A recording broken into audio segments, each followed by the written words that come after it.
The house stood the way it always had, brick, wood, and a mosaic of memories. But the inside felt empty. Mrs. Eleanor had lived alone for years. After her husband passed, time didn't move the same way anymore. Days didn't turn because of the calendar. They changed with the weight in her heart. Sunlight still entered every morning, but the rooms never felt warm. She hadn't stopped making 2 cups of tea, one for herself and one that always sat untouched, growing cold like forgotten stories. Her children lived oceans away. Messages came, video calls happened, but love through a screen couldn't warm her hands or rest on her shoulder the way it used to.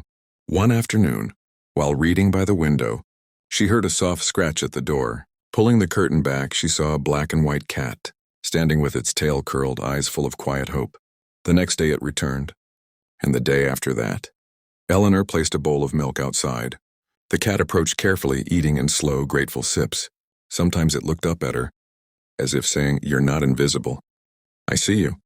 Weeks passed, and a bond grew. Without words, without promises, Eleanor named him Mr. Whiskers. From then on, mornings felt different.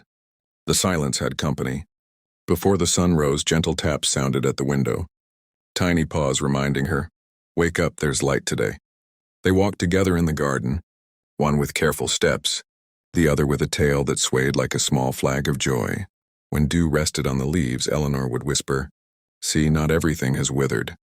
Mr. Whiskers followed at her pace, never rushing ahead, never falling behind. When her breath grew heavy, he stopped, as if to say, "Take your time. I'm here." Neighbors began to notice her again. Her smile came more easily, as though someone had opened a long-shut window in her heart. At night, she wrote again, small notes at first, then longer pages. Her memories gained new ink, and the life she thought was fading began to return in quiet strokes. Then one cold evening, a sharp pain struck her chest. The world blurred. She couldn't call out. But Mr. Whiskers ran, scratching at the neighbor's door, meowing relentlessly, until someone followed him back. Help arrived in time. Eleanor survived. The doctor said, if we'd been any later, she wouldn't be here. Eleanor rested her hand on Mr. Whiskers' head, her voice trembling. You didn't just save my life. You reminded me how to live. Winter settled in, and once more, Eleanor made 2 cups of tea each morning, one for herself, and one that stayed close, not untouched, but cherished as a memory. Mr. Whiskers slept beneath her chair, his soft breathing filling the room, like a heartbeat the house had been missing. And Eleanor realized, age may weaken the body, but companionship gives life back to the soul.